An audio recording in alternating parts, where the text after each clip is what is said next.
Ai, hurnya semua मैदेर मालाय गाथारलाजोब्बाय बिखा-थिखानो सौग्रावलांजोब्बाय बिखा खाना बेग्लिजोब्बाय लामाया आइयो रावबो गैयामोन आइबो गैया फिसालाफोरबो गैयामोन फिसाला सानै दंमोन बबाव गोदाव-सोराव थाबावनो बिसोरलाय न' बांबो गैला।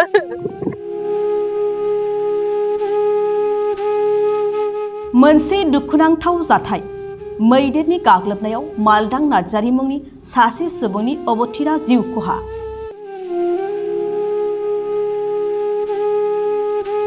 क'क्राझार जिल्लानि सिखोना जोहोलाव हारिमारि हाग्रामानिफ्राय हाग्रानि मैदेरनि गाग्लोबनायाव थांनाय हराव 2 नं बद्रानपुर गामिनि मालदां नार्जारीया अबथिरायै जिउ खहा जायो। लोगोसे न'फोरखौ बोफाय-बोसि खालामना गालाङो। मैदेरजों गाफ्लेजानानै जिउ गोमानाय मालदां नार्जारीनि दुखुथिया नखरनि सोद्रोमाफोरा फोरमायनाय बादिब्ला थांनाय हरनि 12 रिंगासो समाव हाग्रानि मैदेरा न'फोरखौ बोफाय-बोसि खालामखांनायनि उनाव मालदां नार्जारीखौ होसो गाथारदों।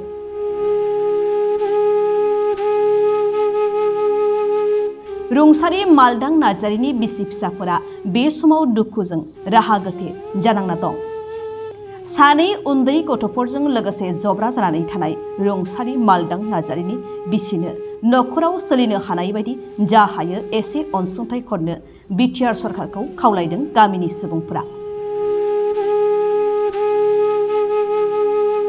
लोगोसे 2 नं बद्रानपुर गामिनि फरेस्ट भिलेज हेडमेना जाहाथे बे जाथाय जानाय नखरजों लोगोसे माखासे नखरफोरनो मोब्लिबनि राहाखौ थाबैनो खालामना होनांगौ होननानैबो फोरमायदों खौरांनि गेजेरजों। बेबायदि मोब्लिब गैयिनि थाखायनो बे हाग्रा साखाथियाव रायजो जानाय नखरफोरा गोबां मैदेरनि उरखाराव गोग्लैनो गोनां जाबाय थायो होननानैबो फोरमायदों।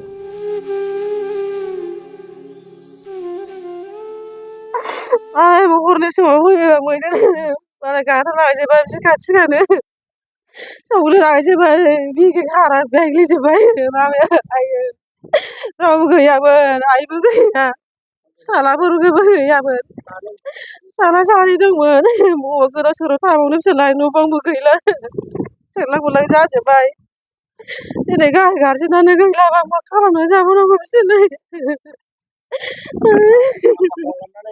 दिनै बिसोरखौ सोर नायगोन सोर बेंगोन सोर मा खालामगोन बिसोरनाव थाखा फैसा गैया दा थांलांबाय दिनै गैयाबा हरनि सम 12 1टा सोरखौ मोनो रावखौबो मोनासै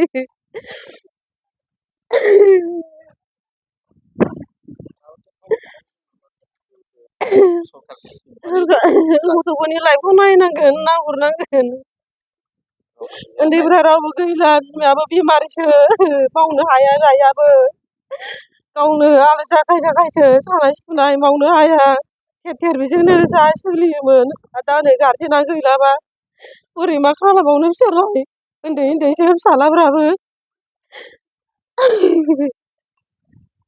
माब्रै जादोंमोन जाथाया?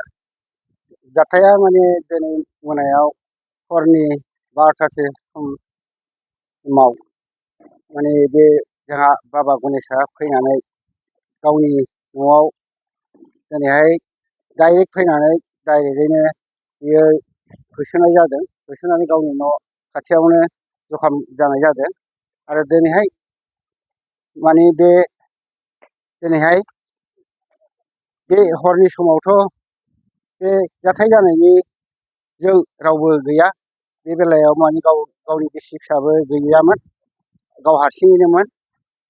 दा बे जाथाय जालांखांनायनि उनावसो जोंहा माने खाथि-खालानि मानसिफ्रा मिन्थिनानै फैनाय जादों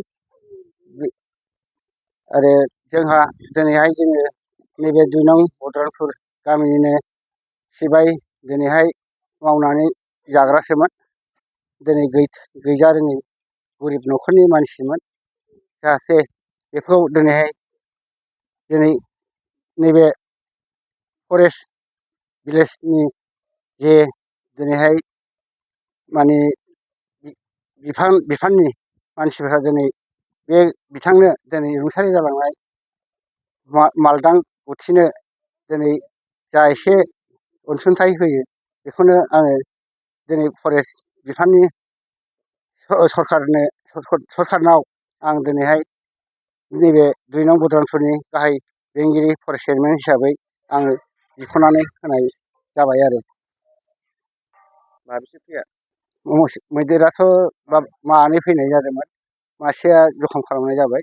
बेबायदिनो उपद्रब खालामफैबाय थायो नामा? बेबादिनो माने सम सम फैयो, उपद्रब खालामबाय थाफैयो, माइ जाफैयो, बे रोखोम अबस्थायै